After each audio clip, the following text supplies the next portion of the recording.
Oh, no, you need some me time already. It's not me time. It's I'm gonna kick your ass time. I think we both know you only kick ass after eating a hot dog. I could be drinking a juice box and still kick your ass. I don't think so, because I have this. Just read it to me. Harvey Specter, you are summoned to appear. You gotta be kidding me. You're subpoenaing me? Oh, yeah. I filed a TRO. I'm gonna block your tender offer. Bullshit you are. Well, we'll see what the judge has to say. Oh, right, you got your hands full. Here, let me get that for you. There you go. Hearings at 2. I'll see you then. Oh, Harvey, the suit, it's a little dated for court, don't you think? Harvey, can I talk to you for a minute? Yeah, sure, come on in. I was actually hoping that we could talk in my office. You're early. Did you? Oh, you two haven't met. Rachel, Logan, Rachel. Well, I guess you didn't. Didn't what? We actually have met before, that's why I was trying to find you. To tell me you met our client? No, to tell you that we used to be in a relationship together. You looking to get back together? No. Then I don't give a shit. Good. Then we can move on to why you didn't tell me that the guy on the other side of this fight used to be your associate. I was going to. When? In 20 minutes when you were scheduled to be here. Unfortunately, I have to reschedule. Why? I have court. Mike's alleging I broke privilege. Did you? Yes, technically, when I told you to move up our timeline. Now, if you'll excuse me. Well, wait a minute. If you broke privilege, what are you going to tell the judge? I don't know. But until I think of something, I'm going to confuse the shit out of everyone I can. That doesn't make any sense. That makes total sense. No, it doesn't, Your Honor. All right, hold on.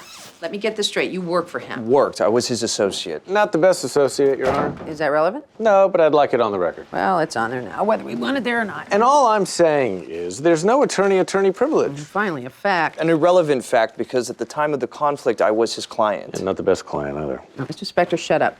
Now you're his client. No, I was his client. Okay. I was an associate at Pearson Specter, and then I left to become an investment banker. Yeah, it's very confusing. I dismiss the whole motion, Your Honor. I said shut up. Are you an attorney or an investment banker? I'm an investment banker. Then what the hell are you doing in my chambers? Acting as my own attorney. And no matter how much he tries to confuse the issue, he can't. I told him I was going after the same company he was, and he used that knowledge to move up his tender offer. He waived conflict. That doesn't apply to privilege. Bottom line is, he doesn't have proof of anything. I don't, but he does. Unfortunately, he can't force me to testify. There's no precedent. Fortunately, there is. So go ahead and ask him if he did what I'm saying. Mr. Specter, do I need to swear you in? Give him the TRO. You know, I'll do more than that. Not only can't your client make a tender offer for 60 days, they can't purchase any more stock until then either.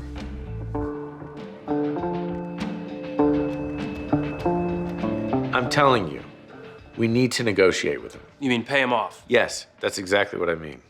Every day this drags on, it's millions out of your pocket. Well, from where I'm sitting, all I can see is a lawyer trying to distract me from the fact that this whole thing is his fault. If I didn't break privilege, he might have locked this whole thing up before you knew what hit you. Fine, we'll negotiate. No, I'll negotiate. No, not without me. Do I need to draw you a picture? You, Mike, Rachel? Harvey, I appreciate your concern, but this is my first deal, so unless you're gonna pay him off with your money, I'm gonna be at that meeting.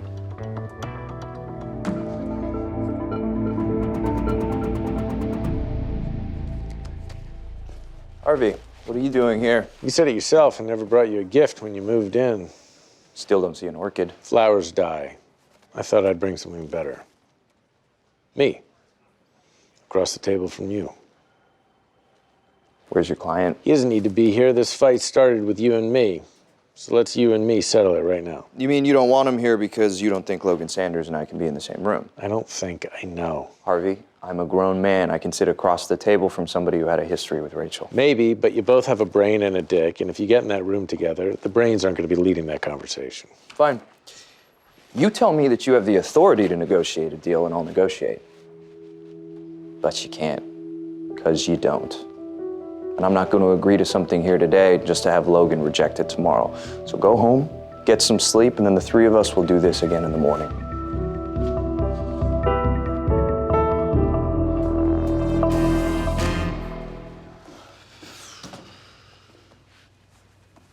Not that it's any of my business, but it was straight before.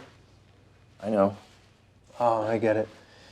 Look less together, get underestimated. You gotta wave your hand slower.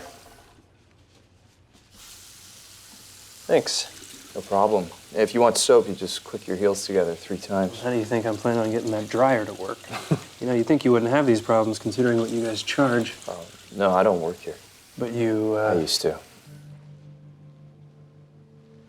You're Mike Ross.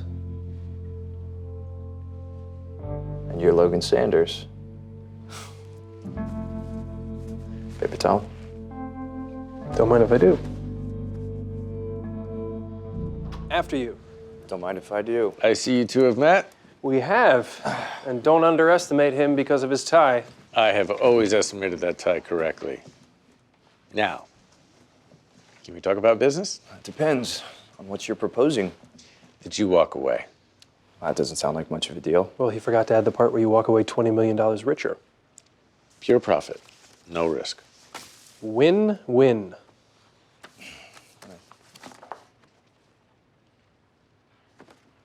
Sounds good. Guess I just have one question. What exactly are you going to do with this company? All due respect, I don't see how that's any of your concern. With all due respect, you're the one coming to me with an offer, so if I say it's my concern, it is. Mike, you're asking about a competitor's business plan. And if he wants to not be competitors, then he needs to answer my question. Okay, I'll tell you. I'm going to do what anyone would and sell it for parts. No deal. Okay, Mike. You win. Let's make it 30 million. You can make it $1 billion, Logan, and the answer is still going to be the same. Because I made a promise to Walter Gillis that I would fight to keep his company alive. And I don't think he's going to believe that cutting a deal to sell his workers out is keeping that promise. I thought you said he was smart. I am, which is why I know what's going on here. What exactly is that? No one ever tells you no. You're used to getting what you want. But that's going to stop right now. You're right. I do always get what I want. I don't see how this time's going to be any different. I'll tell you how it's going to be different. This time you're talking about something that I care about. So if you think I'm going to step aside... Yeah, I don't care if you step aside or not. When I see something I want, I take it, and then I do whatever the hell I want with it. And what I want to do with this company is strip it down, flip it over. Okay, that's enough. No, let him talk. I want to hear this. Keep going, Sanders. No, I don't need to, because you know how this ends. Yeah, I do. With me and Walter Gillis on one side and you crying to your daddy on the other. We're done. You're right. We are.